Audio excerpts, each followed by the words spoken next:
UNPAVED, Sean Salisbury here. We're bringing authentic, real stuff to you.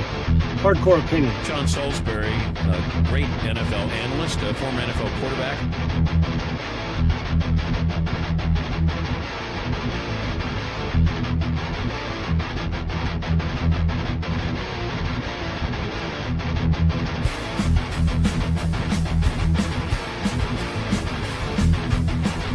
To me, Tom Brady is the GOAT because he's done more with less than any player at that position we've ever had.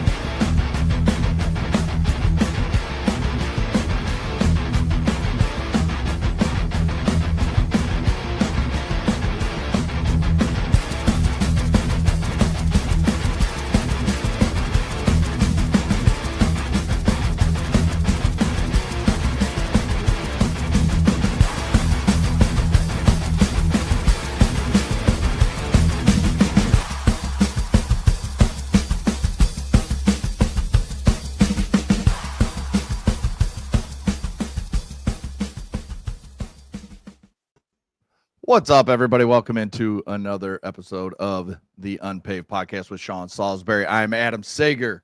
Like and subscribe to the YouTube channel at Unpaved Sean Salisbury. Sean, it's finally time.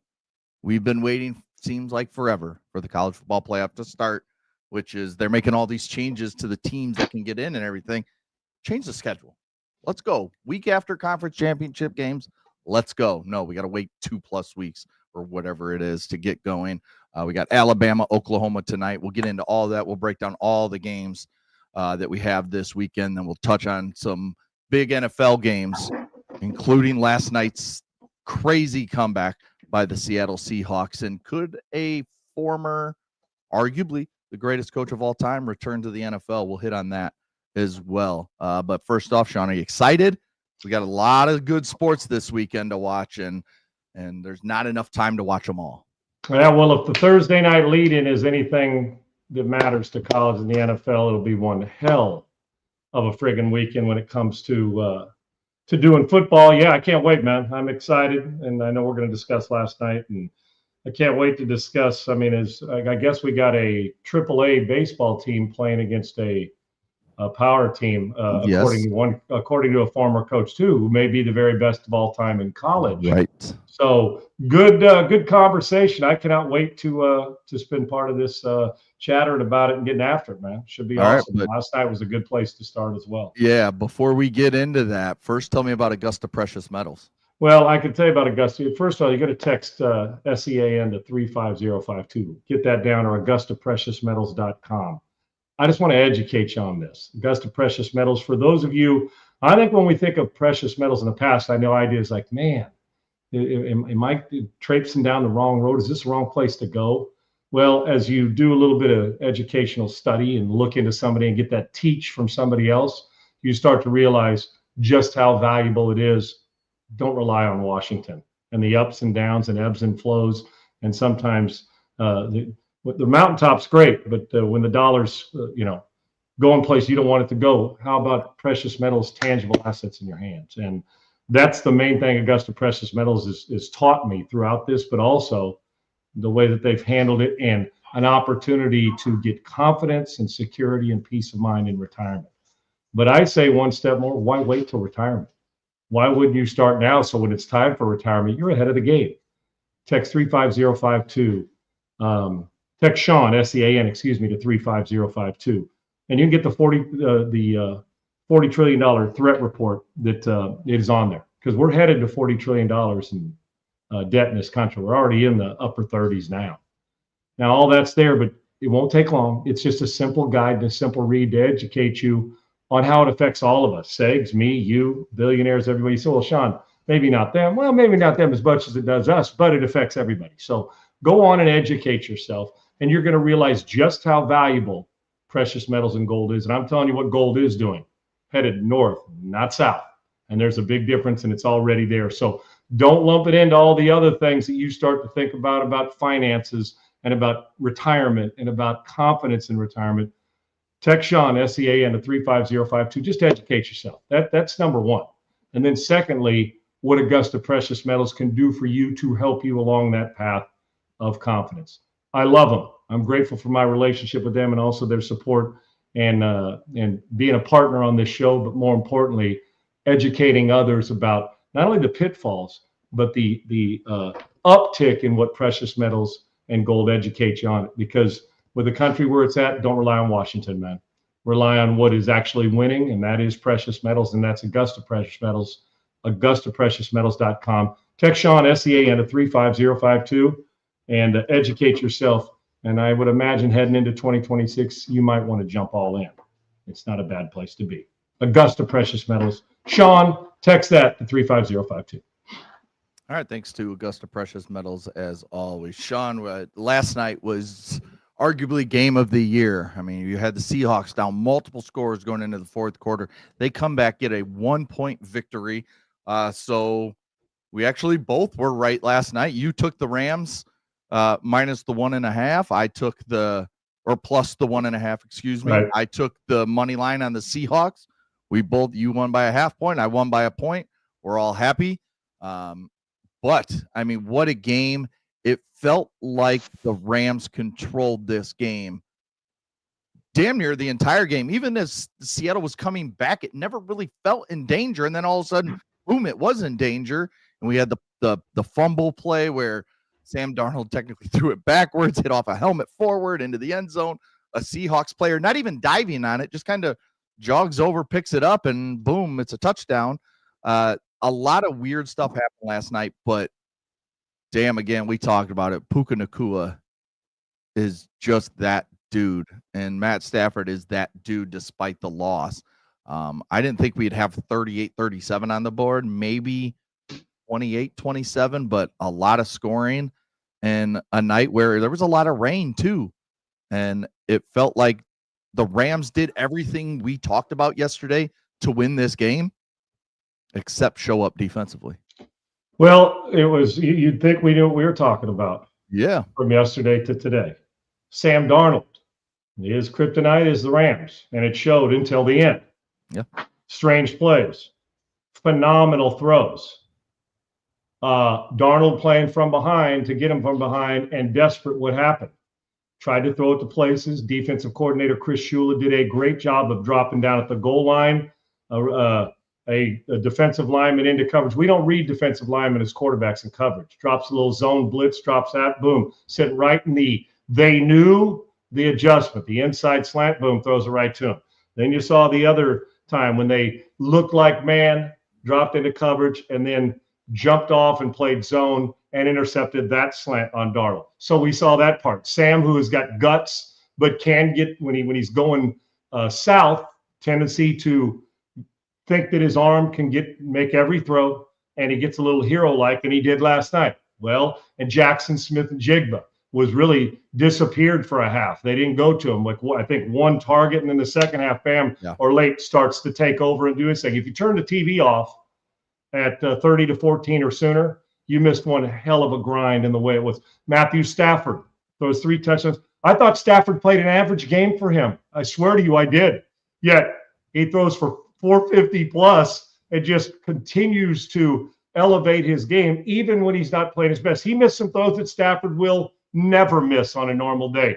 The fade, the out and up, it was like a stutter go is what it was for Nacua. I think it was the third quarter, overthrew him. The one where he had a deep crosser and missed him, I think it was the tight end by about 20 yards. That's not Stafford yet. Heck, he left 150 yards on the table. And he still played good. A game like that, people go home and say, I had a career game last night. For Stafford, he's going home saying, we lost, and I missed a few. And just the 2-point play that you're talking about that was a lateral, always do something that secures it, because you never know if the referees make a hamburger decision on a state call. They made the right choice last night. Boom, it paid off to get this game to overtime. So you saw it all. You saw some really good defensive plays. You saw pressures. Darnold was getting hit. Stafford got hit. So it had everything you want, and then Puka does what he does. Stumbles his way into 200-plus yards receiving last night.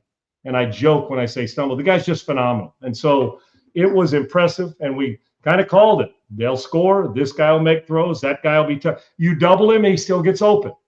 Bad decisions. Don't try to be hero. And then in the end, driving down the field, giving yourself a chance, and putting yourself in position to win a game and then get the 2-point conversion. Darnold has struggled. He was, I think, 1-4 going in against the Rams. We've seen the last few where he struggled, 4 picks this year, and then the playoff game last year. What's he do? Turns around. Great players or guys who feel it and trust it and are confident, even when it's not going good. He had every reason and everybody else, but he was getting booed at home. He got booed at times last night. And the guy's had a good season. To not pay 1 ounce of attention to it and to continue to play, those two cats right there are a big reason why that the top of the quarterback ladder is pretty damn good. Darnold's trying to get where Stafford is, but it was impressive, man. And we said going in yesterday, Steggs, that the Stars had to play great. And did they not? Yeah. Jackson Smith stepped up. Yep. Nakua, Stafford. Darnold didn't play great. Neither quarterback played great, but they made the necessary plays at times. The yards Stafford could care less about after losing, but this was monster win for the Seattle Seahawks. I thought it was our best Thursday night game of the year, in my opinion, and we knew it could be going in. Phenomenal performance, worth the price last night.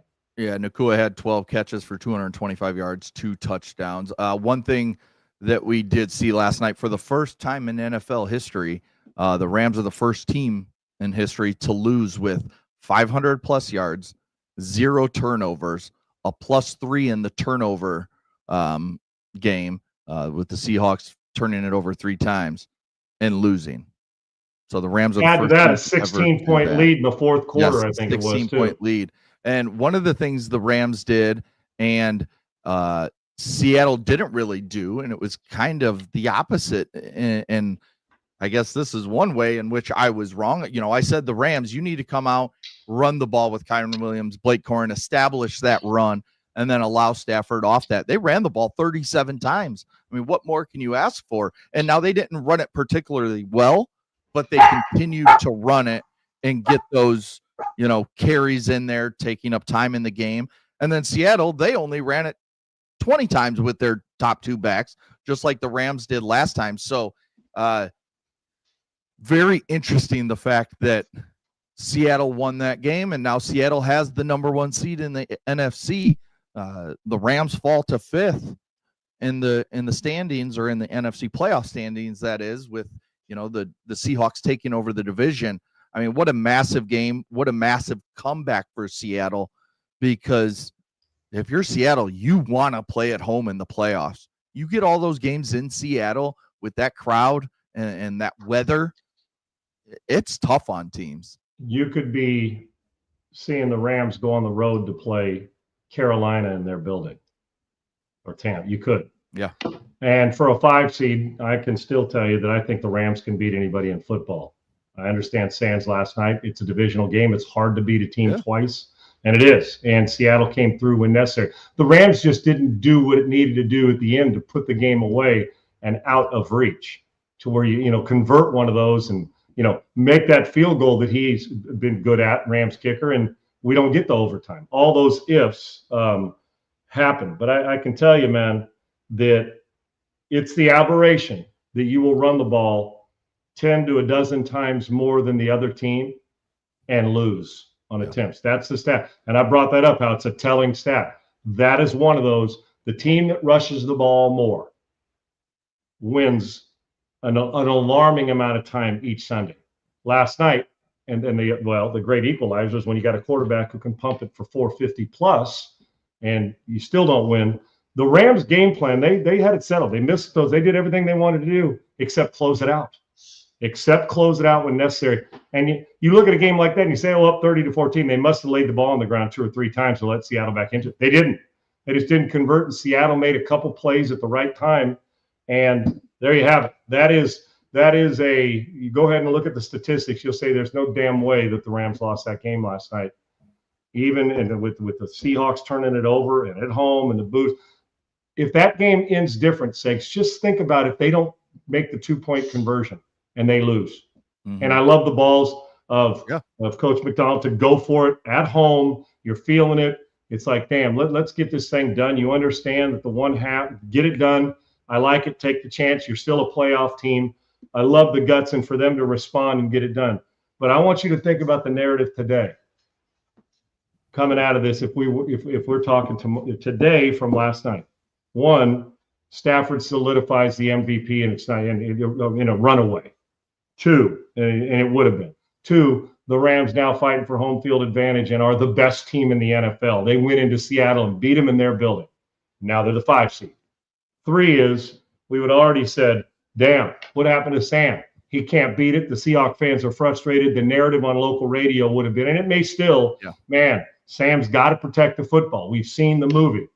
Well, then he comes down, takes him down the field, makes a couple great throws, boom, game's over. So it was a phenomenal performance. And if you missed it, hopefully you taped it. Well, you can't, right? I've tried to. You can't tape the prime time. I've tried to tape those things on there, and you can't. That's exactly. I can't find a way to record those on your thing. So if you missed it, you better go find it. Maybe the NFL Network will have it or something, because you missed one hell of a football game filled with stars, no doubt. Real quick, jump through this quick topic. Josina Anderson reports that NFL teams are reaching out to Bill Belichick to gauge interest on possibly coming back to the sidelines. We currently have the Giants and the Titans open head coaching vacancies. She says up to 7 more teams are considering making a change at the head coach position. And then there's 3 to 4 teams looking at potential GM moves, with the Miami Dolphins being open right now. You think if you were one of these NFL teams, the Giants, the Titans, the Jets, if that opened, or the Browns, if Stefanski's out, whoever it is, would you be looking at Bill Belichick with the way things have gone in Chapel Hill and all the distractions he's had around him over the last couple of years? Would you like that move if you're one of those teams fans? I said during this North Carolina early on, girlfriend involved, or is she a fiance now, whatever. You know, the distraction was unlike Bill Belichick's ever had in the NFL.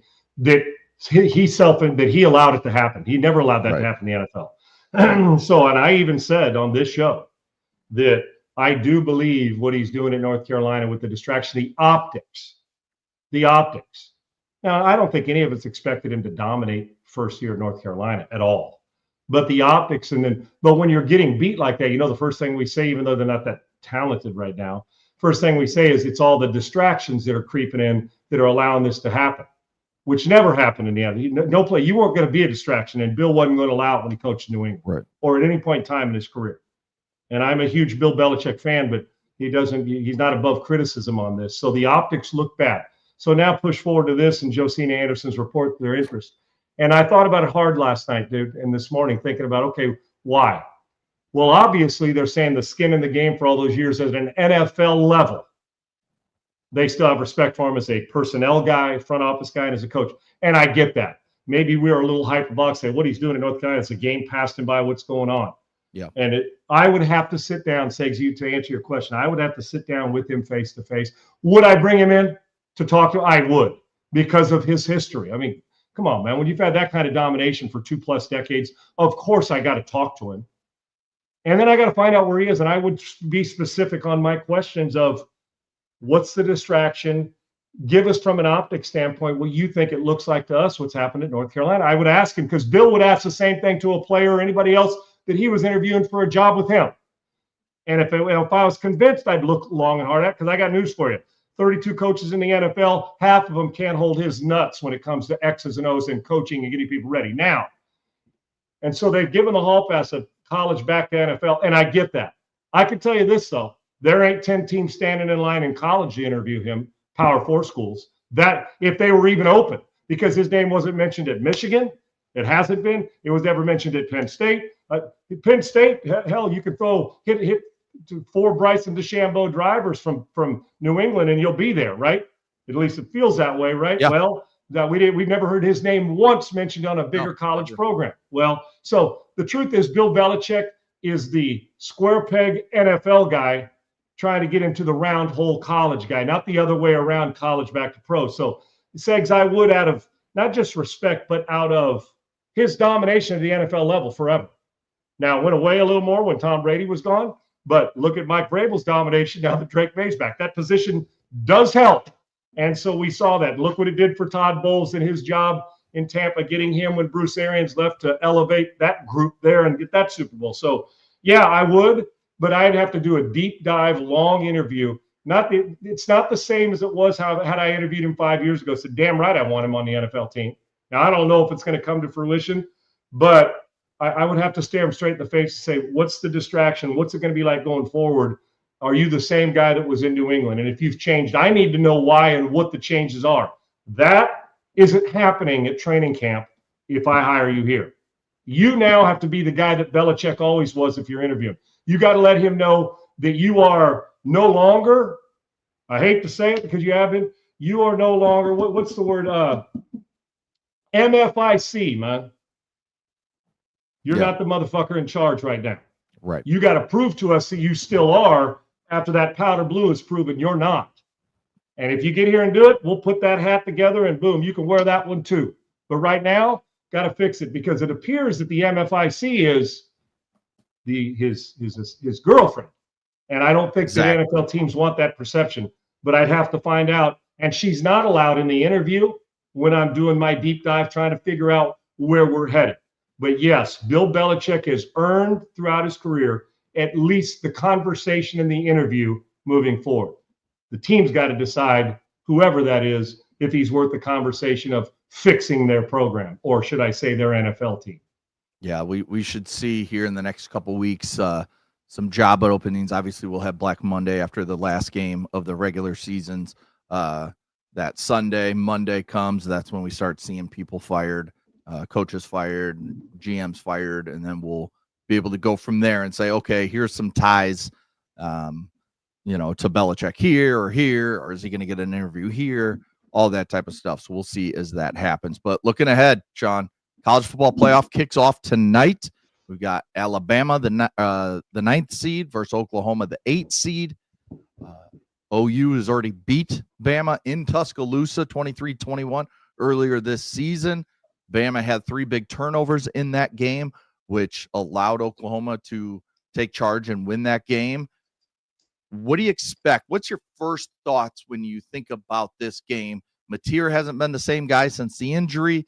Ty Simpson had that middle of the season where he was really, really damn good, and then has kind of fallen off along with Alabama over these last 3-4 weeks and not being the same team they were in the middle of the season. So when you just look at it straight up right now, which way you lean in terms of just who wins the game, and what's the biggest key for both teams in this game? Yeah, I don't know if it's been a big distraction, but you can't help but wonder players and Kalen DeBoer where his head's been with. He's at a historic job, but with the Michigan situation.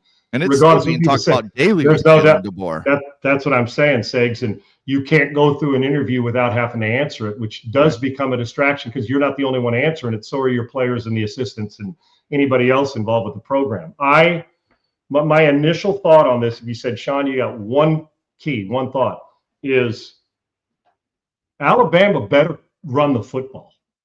I'm just telling you, they better run the friggin' football. If you'd asked me this question 2 months ago, I'd have said Alabama's kicking Oklahoma's ass because Oklahoma's offense with the Mateer injury is not back to where it needs to be. Right. But I can tell you this, both healthy. Mateer's not taking a backseat to Simpson. I think Simpson's good. Simpson, the last few times, and you know how I felt. At one point, Six, I think he was 22-1 or something, touchdowns to picks. So he was, and they haven't run the football great all year long on a consistent basis, Alabama has, and that's not who Alabama is. And I'm going to tell you, for everything we talk about offensive geniuses, the dude who's the head coach at Oklahoma knows how to coach defense and knows how to take your best stuff away. And Alabama's best stuff isn't the run game, but they better have found a way in a couple weeks and looking at their full season. You better run the damn ball. Because Ty Simpson, you know what he's looked like lately, and I have a lot of respect for his game, and I've enjoyed watching him perform this year, Sigs. And I think he's a Sunday guy. I do. Mm-hmm. Is he looks like a pitcher who's got too many innings late in the season. That's how I'd compare it. If you're a baseball fan, that whether it's the same, it just doesn't look as crisp to me. Yeah. And I don't even know if the numbers right. There's no doubt, and I know that he's still got it. The question is it revitalized now? Because I don't think Alabama wins on a one-dimensional game with a healthy quarterback at Oklahoma. In your mind, honestly, if I told you both quarterbacks are fully healthy, you're not Mateer's not taking a backseat to Simpson in this game, or at least going in. Now do the other side. Alabama always flies to the football, but Oklahoma's defense has been has carried them through some tough times. Alabama better run it. And if they don't run it, I'm going to tell you what, Segs, I don't know what it's weird, this feeling. And it's not just the gut feeling. I've watched them and I've seen both these teams play numerous times this year. Dick around and Oklahoma's moving on. Defense travels, and we are at the time of year where your quarterback better be a playmaker and your defense better get great stops. And right now, I think Oklahoma's defense is better than Alabama's offense. I do. Question is, how will Alabama deploy themselves so they can create some run threat? And if they're able to get that on consistent basis, Alabama probably is a better team. I would not sleep on this and think that Oklahoma, because of all the 12, we've talked more about James Madison and Tulane because of, should they be in? And we'll hear what Nick Saban had to say about James Madison. Tell me a team, who's the least talked about team in the postseason right now? Nobody's talking about the Sooners. It's kind of that tweener. They're playing on Friday. With Kalen DeBoer of Michigan's getting more talk than Oklahoma is. Of all the teams in this playoff, the team that's just kind of is the Oklahoma Sooners. Right. And maybe we've lost sight of, because Mateer's, who wasn't healthy with the Texas game and worked his way back in. We saw that swag early on. Alabama, boom, they get their ass kicked by Georgia. Well, okay, Georgia. Oklahoma's got no love. Be careful if you're Alabama, because they will feast on you if you become one-dimensional, and they will hit the hell out of your quarterback.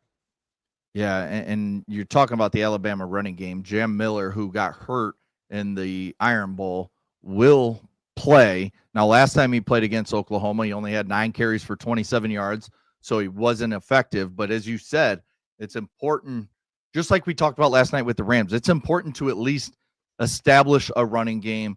Even if you're only getting 3 to 3.5 yards per carry, keep going to it, keep showing it, because if you just start dropping Ty Simpson back, who, like we talked about, kind of looks like he's lost his fastball, he's going to start putting that ball in harm's way.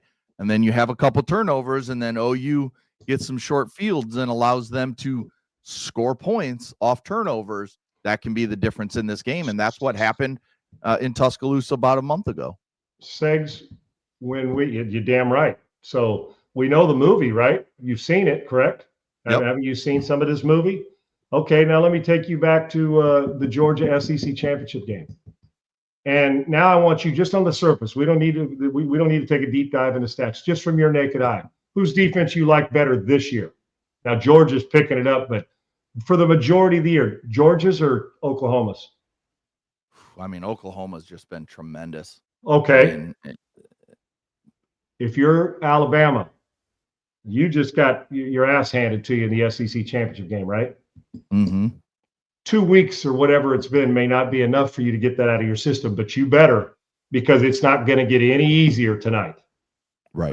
And that you can make the argument, and I know people sometimes don't want to, because there's still this Big 12 stigma about Oklahoma. Right. Oh, gosh, Kyler Murray and Caleb Williams and offense. Oh, John Mateer came up. Brent Venables has got this defense playing out of their friggin' mind and has all year.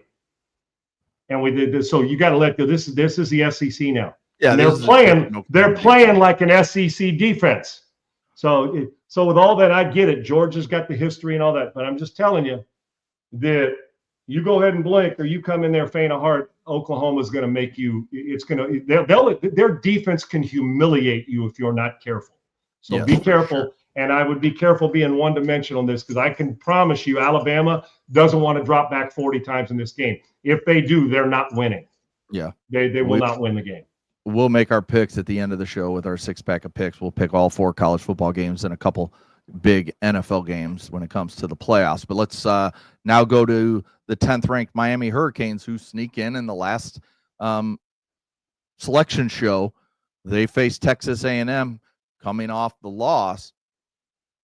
Who you like in this game? Is it Texas A&M still one of the top 3-4 teams in the country? They just happen to have a bad game against Texas, or is this Texas showed something show the vulnerability in Texas A&M that Miami can take advantage of and get this win in this first round of the playoffs? Oh, the U in Miami, I love Cristobal. He'll be committed to try and be physical in the game. That's who Mario is, always has been. But I can tell you, don't count on A&M playing back-to-back bad games. That's one. A&M's better. That's two. Miami was hanging on the thread, deserved to get in and did that emotion, but they can't take a deep sigh. Okay, we made the playoff. That doesn't stop there. It just comes down to this for me, Segs. I think he's a good player. He's had good moments. I don't trust that if you hit Carson Beck early and force a couple bad plays, that he's going to overcome it. I've seen him do it. I've seen both. That's my thing. I don't know at times who he is. At times I think he's confident, rips it, looks like a Sunday guy, and is good, damn good. Then there's times I see him at Georgia and at Miami thinking, and his numbers, he's good. He's a hell of a player. Yeah. But Segs, I'm telling you, guys change when you get them early. I would expect A&M to come out similar to what OU's going to do. I trust Simpson a little bit more than I do Carson Beck. Beck's that guy who walks into the building, you're like, okay, you give you that wow factor optics, and then all of a sudden you're like, what's missing? I almost feel like it's a Carson Wentz thing. Enormous talent,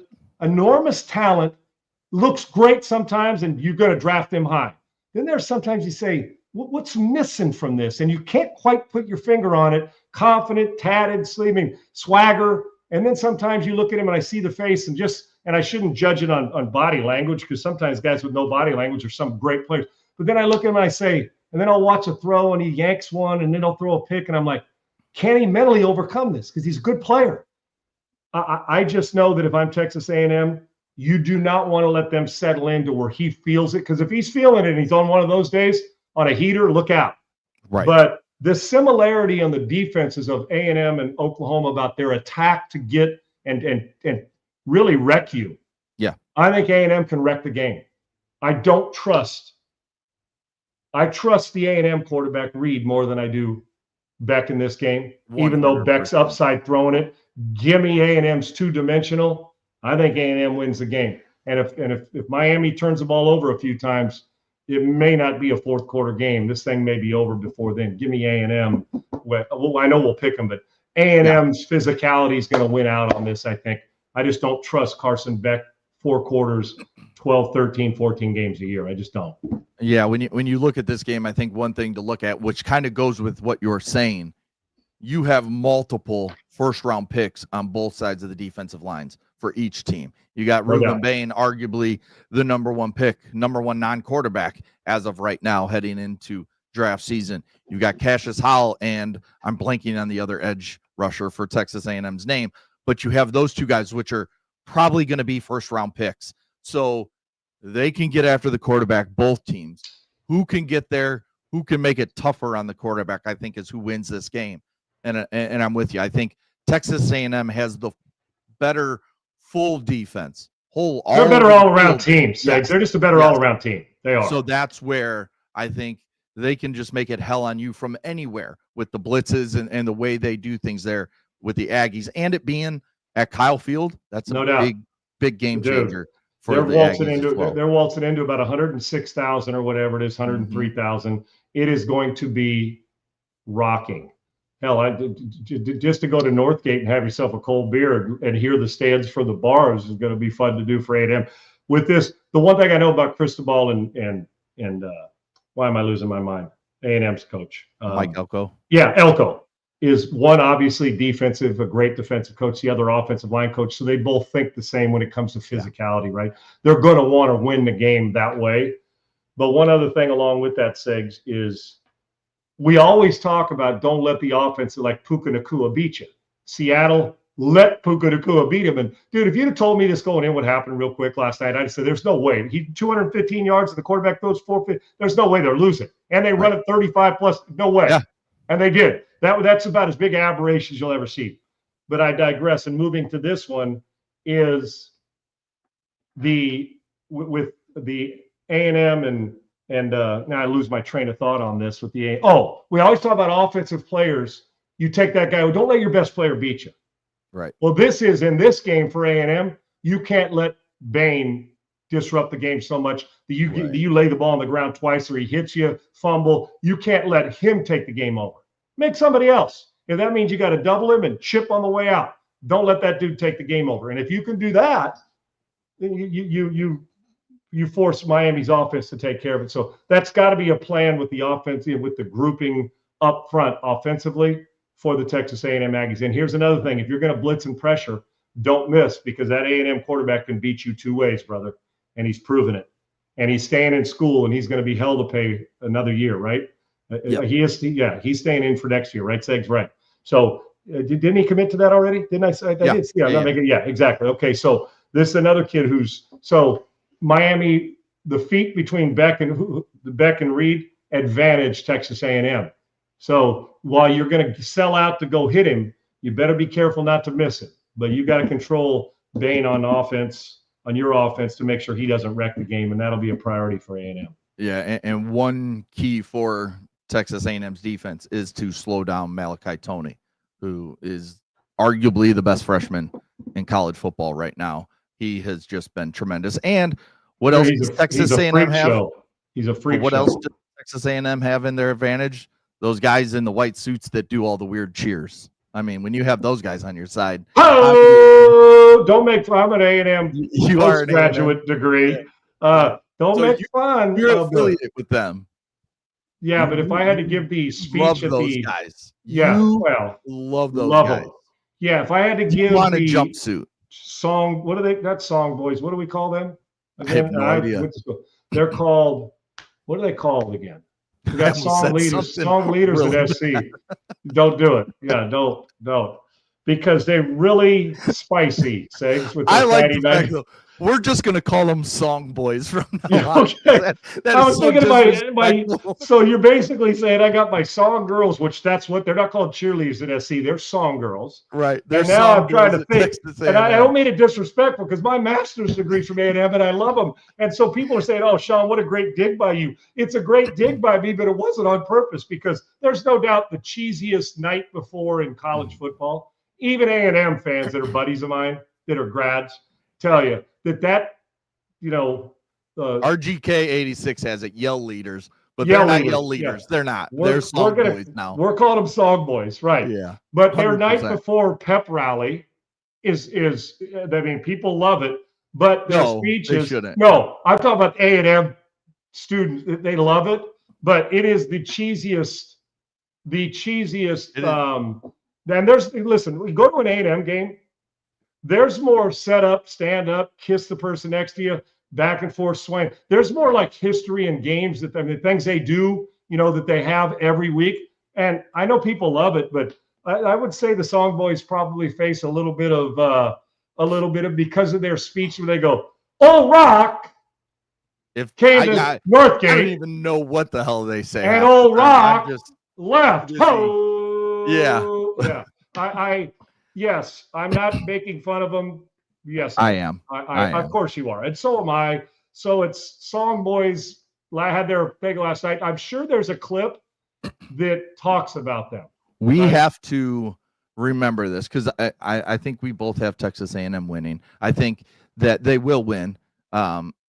So come Monday when we talk about it, I mean, it is a must. I don't even care if they lose. We have to ask Coach JB what he thinks about the Song Boys.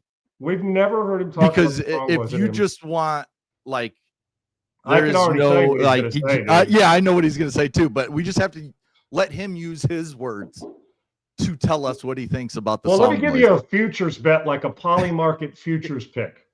My guess is that JB will say it starts with a G and ends with a Y, and there's a 100%. There's a vowel in between, and it's 3 letters. That's what that would be my guess of what he'll lean into, and drop the shitbirds in there. Oh yeah, there's no doubt. So while they have fun, there's no doubt it's cheesy and gaudy and sometimes cringeworthy. But I know they get into it. Yeah, it is, and they got a lot of different things they do. But I love my Aggies, man. I love it. Who came up with that? It's fun. Not me. Okay. Who's sitting there one day like, we're gonna wear all white, a whole all white jumper, and we're gonna start doing cheers like this, and then you lift one leg like you're And a it's flamingo, and then the you're speed. holding your hands together and I was walking down from between Northgate. We were headed to Miami, and on the way to Miami, we saw Old Rock. Who the? And then, but you know, it's. who comes up And I with love that? you Aggies, and you Aggie fans know, as a postgraduate degree from there, I love them. But the Song Boys are a little hard for some. What are they called again? Not Song Boys. Song What are they Boys. called? No, what are they? Yell Yell leaders. leaders. Yeah, the yell leaders. But yeah, they know they get made fun of, and it makes for good banter. And no, by the way, Alexander Marino, does the new head coach at JMU have any input on this playoff game? Not with the other one coaching, they don't. Not a say in it. None. Just like those guys that are leaving. Lane Kiffin has no say other than sending his assistants to Ole Miss to coach. No, the guys that are there are the ones coaching. You have zero say moving forward about game plans in these games. But A&M's better than Miami, I think, Shakes. I just do. A little bit of a teaser for my 6-pack of picks. I just flipped my pick away from A&M just because of the Song Boys. That little discussion we just had pissed me off at A&M. And one now of those I'm Song picking Boys against is going to make one tackle or one throw. Oh, I don't care. I despise them now. Okay, so you're okay with they're losing 2 games in a row. The turnover chain, is that what Miami used to have?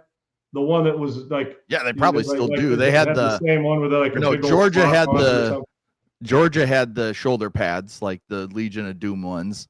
Right. Miami had the big chain with the U on it, and then there's other teams with all kinds of stuff. What's who has the big old clock hanging around his neck? What's the rapper?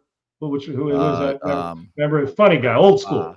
Yeah. I know Bailey or Triple E said there. Yeah, somebody say who it is. Help us out. Flava Flav. Flav, yeah. Flav. You gotta love some Flava Flav, dude.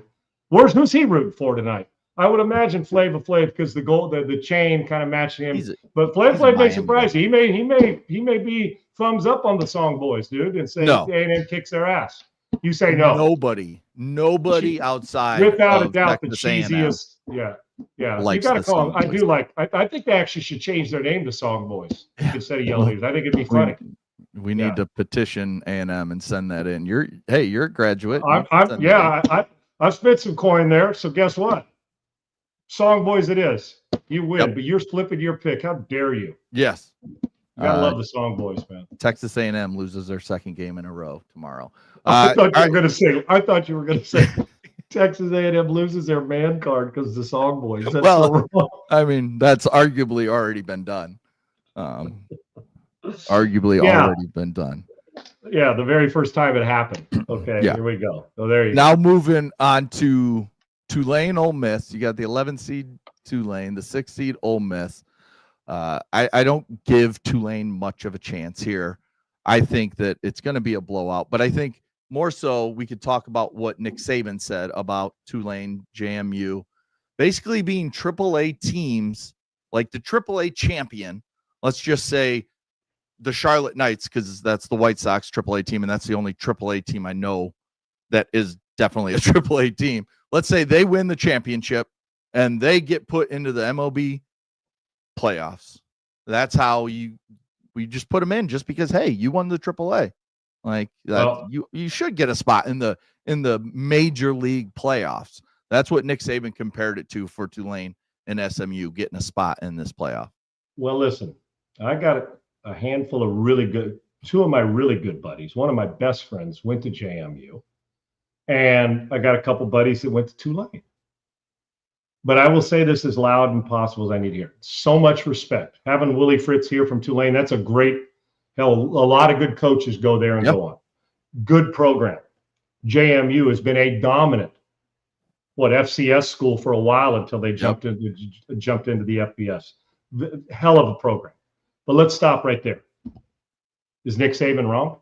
That's exactly what this is. I've been preaching it without saying it like that. And to hear it come out of Nick Saban's mouth, like, damn. And I know Nick Saban respects everybody. Hell, if you ask Lou Holtz, he'd say if it was Notre Dame at 74-point favorites, Lou would would say, man, we got to play really good against JMU because they're dangerous and you're up by 74, just like you used to say, like I've said about SMU when they hit the death penalty. Right. Well, listen, and I would imagine both Tulane and JMU are feeding off how people are talking about them, that they don't belong. And this will be up in JMU may put this on their uniform and tape it on, even though the respect to Nick Saban to say there is, and it's hard to dog Saban if you're the coach of JMU because you said, oh, this is Nick Saban. But the fact of the matter is he's not wrong, because if we pick the 12 teams, Notre Dame, JMU play, guess what? Notre Dame's going to beat them 10 out of 10 times. I'm just using Notre Dame as an example. They just are. Say what you want. SC's not losing to James Madison, and we're not even anywhere near the 12. You're just not. Now, you may get one sneak in there and win 1 out of the 10 upset, but James Madison and both James Madison and Texas A&M, James Madison and Tulane are capable of an upset. It ain't happening here. Ole Miss will win that game, and they'll feed off the underdog role. But he's right. It's a AAA team. There wouldn't be a AAA team if they were playing against the other schools that aren't Power 4 schools, hence why we need the 12 best, and let's do it that way. But under the rules, you're allowed, and I hope JMU makes it a game, because if I'm watching, I'd like to see a close one. But I can tell you this. They've got no shot other than mathematically a shot, because, well, everybody does mathematically when they get into this. They've got 0 shot to win it. Not just tonight. I'm talking about a play, win it where they're the national champions. It's not going to happen. It is very much so that it is a AAA team that got invited to the Major League Baseball playoffs, and they wouldn't win a series either. It's not happening. Nick Saban is spot on. If JMU or Tulane were to pull off an upset in either of these games over Oregon and Ole Miss, would Bob Chesney, who is coaching, would John Sumrall, who is coaching? Yeah, JMU's got Oregon, right? And Tulane's playing Ole Miss. Ole Miss, yes, right. Yes. Okay. Would either of those guys who are, we talk about AAA, both these coaches are leaving. Sumrall's going to Florida. Chesney's going to UCLA. So they even know like their school is a stepping stone to a bigger job, which we see them taking already, but they will coach in these playoffs. Do either one of them call out Nick Saban if they win? Do they mention the AAA team comment or just say something about being a AAA team? If they will not mention him by name, but if you're, and I would, why wouldn't you say, well, there's some out there who believe that it was a AAA team, but that AAA team must be pretty damn good. Yep. Yeah, I'm talking about if they go win. I don't think you're going to say one of those guys, because you never know along the way, because this is Coach Saban, that you're probably going to leave the El Jefe alone. But you're damn right you should mention it. Well, let me ask you this.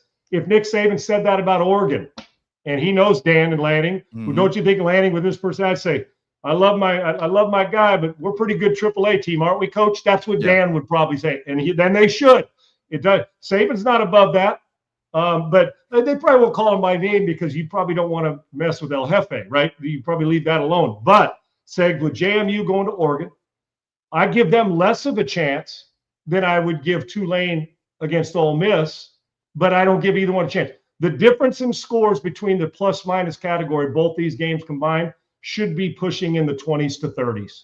Okay. Total. I'm talking about one should. Now, like I said, if you're JMU and Tulane at home, you are thinking to yourself, it's the shock the world talk that everybody's talking about locker. But one thing I do know, we could talk about it all, but the second you line up and a guy knocks you in your teeth, now you got 4 quarters, then it becomes real. Much respect to those two programs. Neither one of them can win the national championship this year. Any worry about Ole Miss not having Lane Kiffin? Pete Golding, obviously named head coach, is the acting head coach. They do have Charlie Weiss Jr. and some offensive assistants coming back from LSU to coach in this game. Been with the team preparing for this game and the college football playoffs. Any worry about Lane Kiffin not being there against Tulane, an in-state rival? They've already played each other, so they know each other. So even Tulane, at least they've got to experience playing this team, which it does help a team in this situation like Tulane, where it's now the playoffs. Now you're playing this team again. You already got your ass kicked once, but now you know what to expect from this team coming in. There is absolutely no doubt. That's why I give them Tulane a better chance against Ole Miss than I do JMU at Oregon. That's one reason, Segs, is of course it's different. The chaos that it took getting Charlie Weiss and the other assistants there, the chaos of how long it played out for Lane Kiffin. But here's the biggest part. Listen, they'll know Pete Golding, Charlie Weiss, they know how to put game plans together, as does Tulane. These guys they wouldn't be here in these situations if they didn't know how to do it and understand that in truth, while Lane obviously is a presence, most of the game plans as X and O's and blocking schemes are put in by assistant coaches. Okay, and then they report to the head coach. So they'll handle the X and O's. Now the execution of it, hell, that's game to game. You never know. I'm going to tell you what I'm keeping an eye on, Segs, is two factors. Do you think Ole Miss thinks they're going to kick Tulane's ass mentally? Yes. Of course they do. They've seen the movie. They're playing in the next one, meaning another game against Tulane. They're obviously both, one's Louisiana, one's Mississippi. They're close to each other, right? Not far away down the interstate. But the question that still looms that we don't know about, how many of these kids have already checked out of Ole Miss and are leaving? Right. How many of them are going to LSU? Is the quarterback or one of those two quarterbacks leaving because both can play?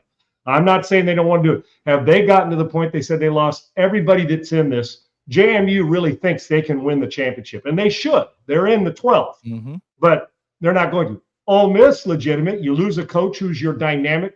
When you lose a guy who's that hands-on, of course you lose something. It can also motivate you for a minute, but it's the discipline, not the motivation, that carries you through. But my question is, Segs, how many guys we're going to kick Tulane's ass? I don't know if we can win the whole thing, but we're going to fight it and prove that we're good without Lane.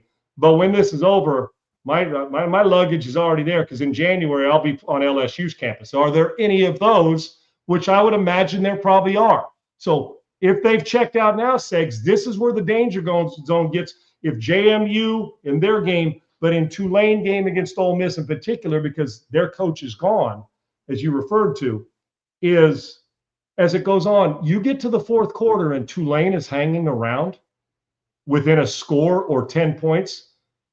That's when you got to start saying, this gets a little dangerous, because once you allow a team to start believing that is worse than you and they're not as good as Ole Miss, and they start to believe it. We've seen this happen so many times. Average team hangs around, bam. Even though it was a different bowl game and Tulane wasn't average, they're good. But when my Trojans played them, 2 years ago, Segs, was it? Yeah, 2 years ago. Caleb Williams last year. So it would be 2 years. Yeah. When they played Tulane and scored 40 and still got beat, I'm thinking to myself, there's no way. But in that game, SC felt like they were superior, and you saw what happened defensively. Same thing here. If you're not all the way in, and they let Tulane hang around, and what happened? They got beat. Yep. Tulane beat the team that was offensively a better team. So, and at that time, Tulane had a good quarterback too. So, Segs, I do believe that there's a slight chance. I don't think it's going to happen, but it will affect them. And how long will it affect them? Because some of these guys will not be playing for Ole Miss that are starters this year. They're going to go somewhere else when this season's over. Yes, for sure. All right. Before we get out of here, as we always do to end the show on every Friday, we do a 6-pack of picks where we pick games against the spread. We'll pick all 4 college football playoff games this week, and then we'll pick 2 NFL games as you see there. So let's start with the college football playoffs. Tonight, you got number 9, Alabama versus number 8, Oklahoma. Oklahoma's a 1.5 favorite. I still haven't decided which team I'm going to pick, but it's a 40.5 over under. So I'll say right now I'm taking the over in the game.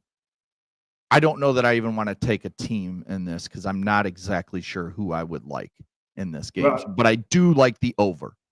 It's exactly where I'm going. I've told you how Oklahoma can win this game. Yes. And how Alabama can lose it and obviously win it. But my first thought, even though I love defense, I believe you can get to 23-20 in this. To me, that's still a pretty good hell of an effort because both quarterbacks are capable of big plays.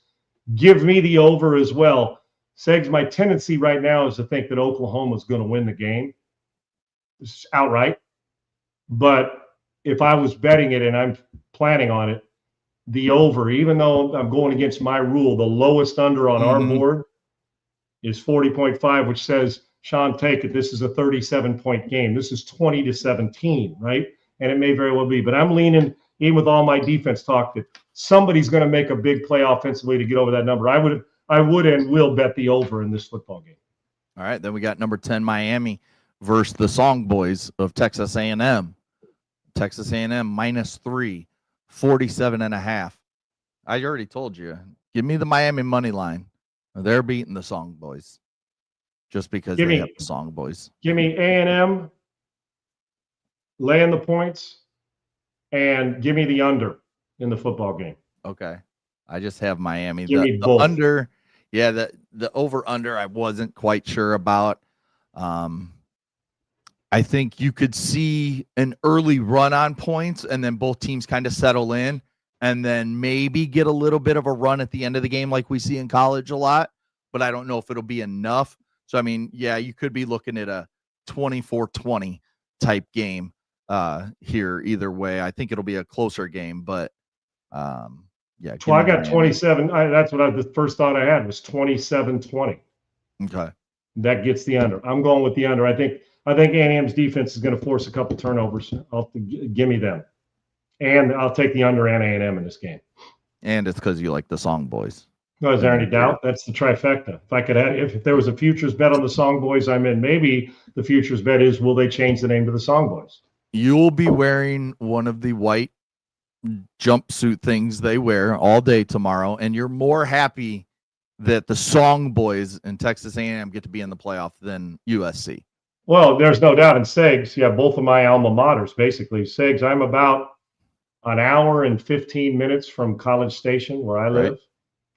I can be up there wearing a white jumpsuit tonight.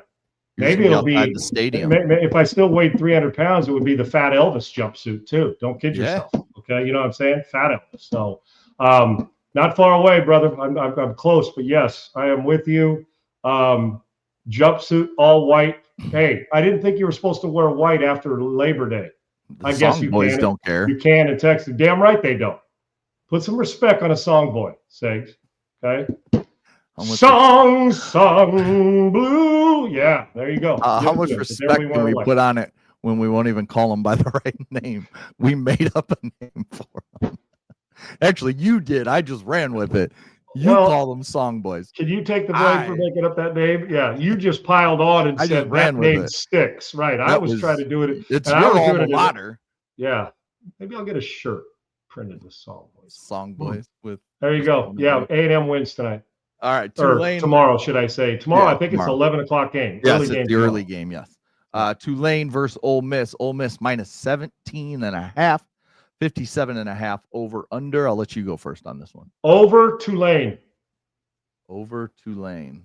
17-point win by Ole Miss. Going to win. Two touchdown win. Tulane backdoor cover. Get close. Everybody goes on about their business, but the over. This is, I don't know, 38-24 type game. 38-23 type game.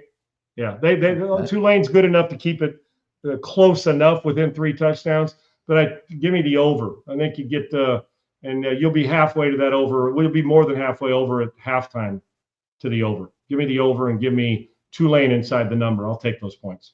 Yeah, I just have the over in this game. I don't like that number. I think it's pretty spot on by Vegas, so I don't know which way I would go. So right now, I just have the over. That could change by tomorrow, but right now, as I sit right here, I just have the over. All right, then you have JMU versus Oregon.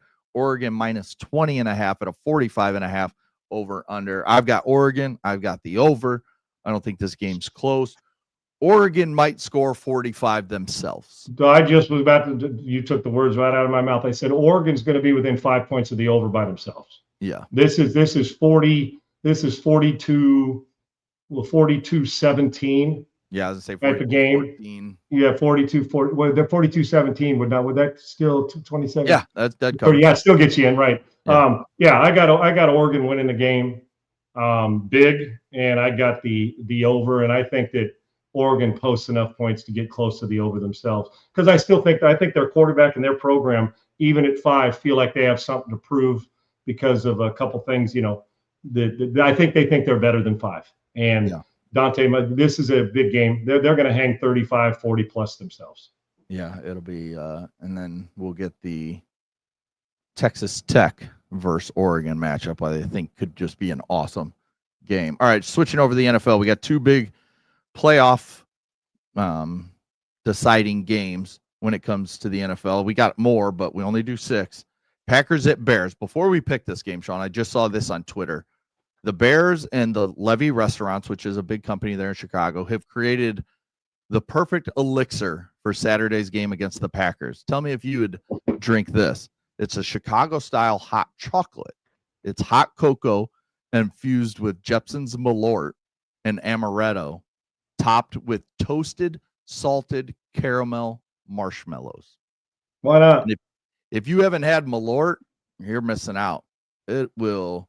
You could run your car on it. You can start a forest fire with it, and you can drink. Yeah, if you can run your car on it, I'm not sure it's good for your gut, but I'm in. But it's I'm in. Chicago. Oh, that's like asking me if I'd go to Chicago and eat a hot dog.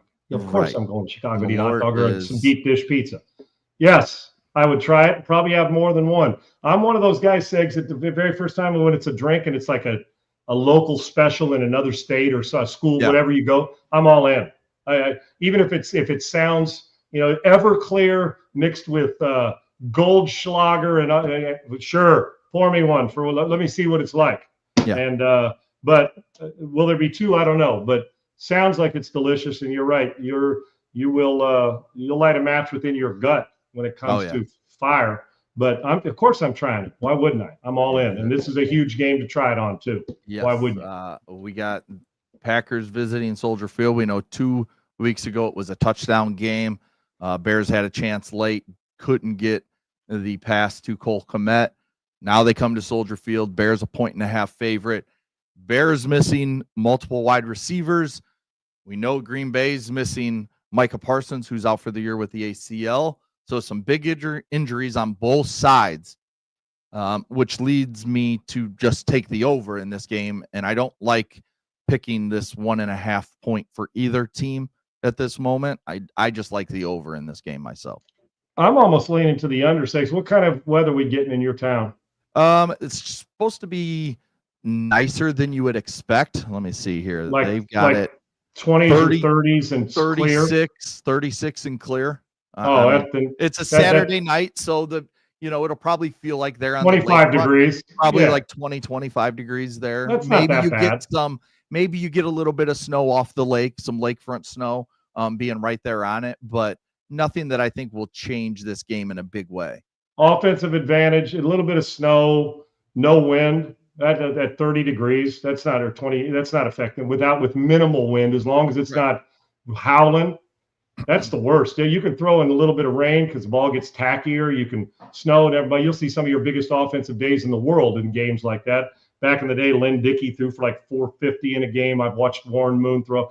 I had some of my biggest games in value just because you know where you're going. They don't when they're cutting out of it and making breaks and stuff. I still have a tendency to lean to the under because I just think black and blue division, but maybe I'm overplaying it.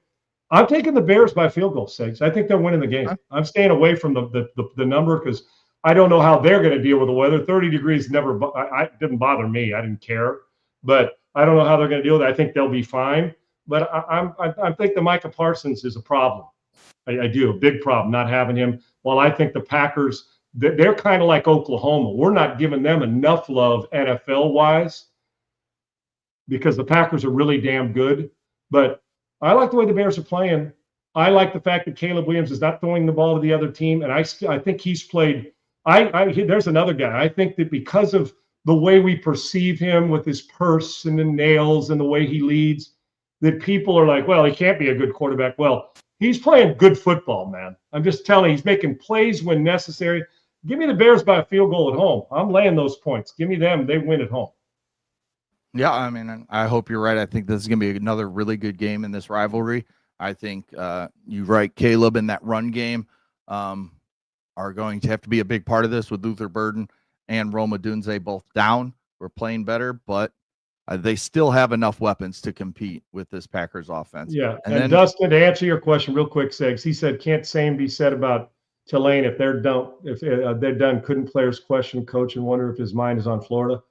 No doubt, but here's the difference. Ole Miss expects to win. Tulane's not supposed to win. So the underdog factor will drive them regardless of what their coach is thinking. And quite frankly, don't kid yourself, a couple of Tulane's players are going to follow him too. Watch. They're going to follow him too because he knows what they're like after having them in the program. It just happens. It's natural, and I get it. But Tulane's players it's a bigger reward because they're expected to win. Expected to lose. So even though the coach the coach is going to a bigger program, so it's almost like making your mark and kicking ass with Tulane. Right. Is like, okay, I'm going to prove to them that the validation of me going to another program. So it's similar, but not quite the same because of where you are and how you're viewed in this game. And you are a heavy dog, and that's enough to overcome where your coach's head may be because you're going to handle it on the field as a player. Yeah, definitely. And then finish off, you got the 7-7 Tampa Bay Bucks versus the 7-7 Carolina Panthers fighting for the NFC South division. This is a big game for both teams. Bucks -3 on the road, 45.5 over under. Give me the Panthers and the under here. I think this is going to be a close game, but I like the under here, like a 20-17 type game. Maybe 21-17 since I'm taking the Panthers. I think they'll cover or win outright, actually. So if you want to take the money line, I wouldn't argue against you. So, but if you want to give me 3 points, I'll take them. But I like the Panthers and the under here. We haven't seen the Bucks play their best football in a minute, Segs, all around. Mm-hmm. We've seen Carolina's Dow Jones up 1 second, lose to the Saints. Right. I would expect them to come out hammering it home. I like the Panthers in the game with you're laying 3 points. I'll take those at home. Mm-hmm. I'm going the other way. I think both offenses, regardless of who's banged up and who isn't, this is like 27-21. I'm taking the over in the game. I think the offenses are going to be dialed in a little bit because neither one of them has wowed you as of late. And it's got to sting because the Panthers had a chance to give themselves a little bit of leeway against the Saints, and they did not. I'm going with the over in this game. I get why the optics should say under. Yeah. But I think the quarterbacks both play well in this one. I think it's a late over cover. I'm going to take the over. I bet the over. I like the Panthers in the game, but I'm taking the over. I'm taking the over as far as my bet goes. All right. Well, that'll do it for our 6-pack of picks. They'll do it for this week on Unpaved with Sean Salisbury.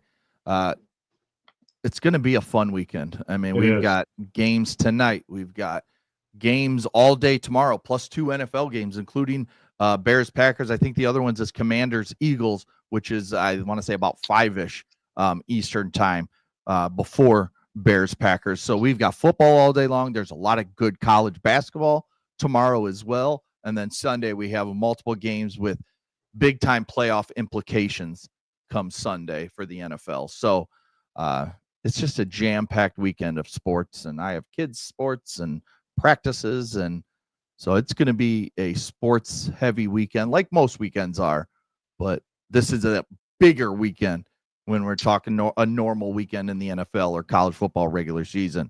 These games, a lot of these games mean a lot to all these teams. And Segs, along with that, you talk about going to games.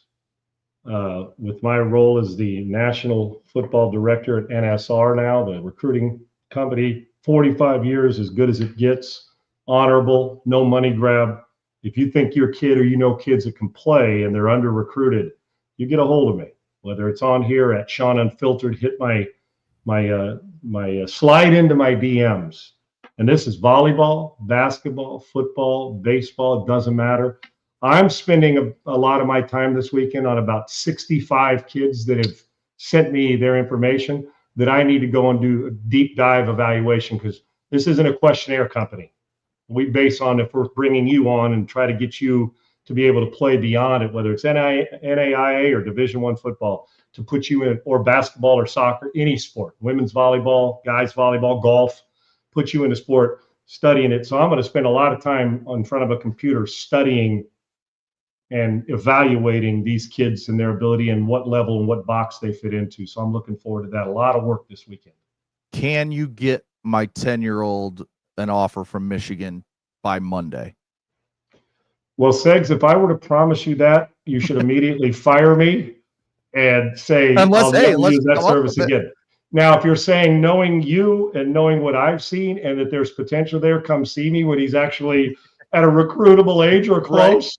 Right. Yes, then I'll tell you that, yep, Segs, he can play. I don't know where, but somewhere. Now let's find a way how we flood the market with relationships and proper evaluation of these kids, which isn't done well enough. Too many are under recruited and too many promises are made by others. You won't get that from us, but you will get 100% dedication to making sure we've looked at every nook and cranny and give them an opportunity, if they want to keep playing, to keep playing. So there you go. NSR, you can find me, slide into my DMs if you've got somebody, and let's talk. Yeah, it'll be fun to watch that grow with you as you can't wait. Running everything. Yeah, I can't wait to start going to like these 16U baseball tournaments and club tournaments. And I grew up with Steve Timmons at USC, the volleyball players, when the '84 Olympics and stuff. And so I used to watch it. I didn't play it in high school, basketball and baseball I did, but I used to watch a ton of it. So I'm excited to actually go to these like travel volleyball tournaments and club tournaments because they're really athletic and stuff. I'll be at one on Sunday. There you go. And about mine and your affinity for baseball, right? Yep. And having learned in all these years of talking to the Astros and being a baseball fan, as a diehard Sox fan and watching, I'm anxious to, from velo to, hands and turning double plays and bat speed and exit velocity.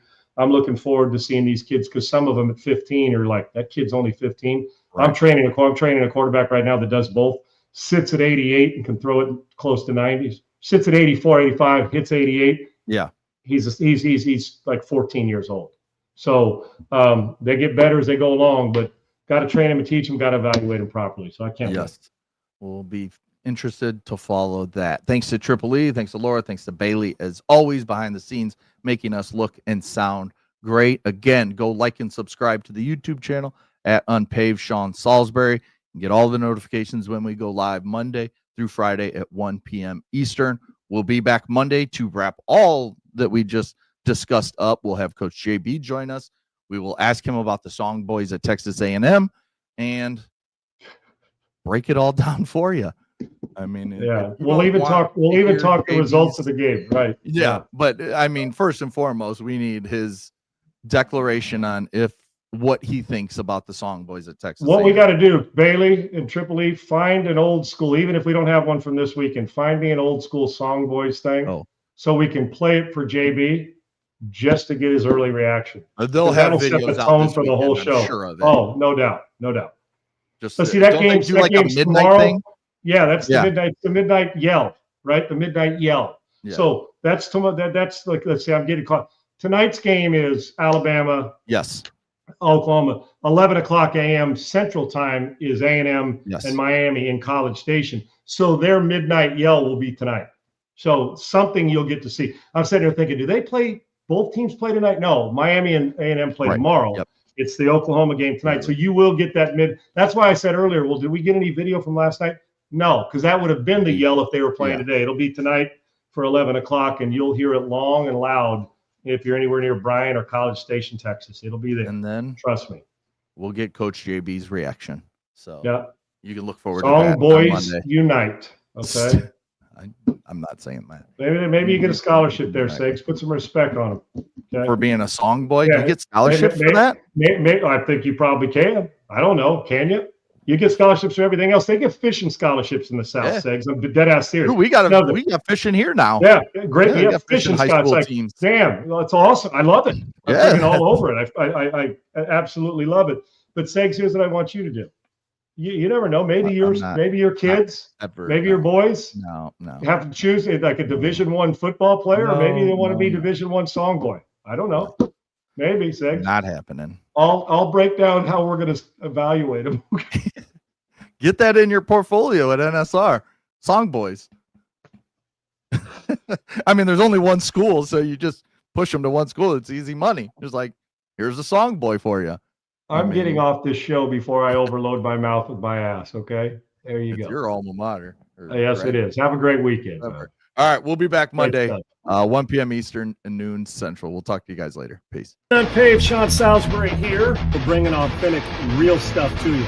Hardcore opinion. Sean Salisbury, a great NFL analyst, a former NFL quarterback.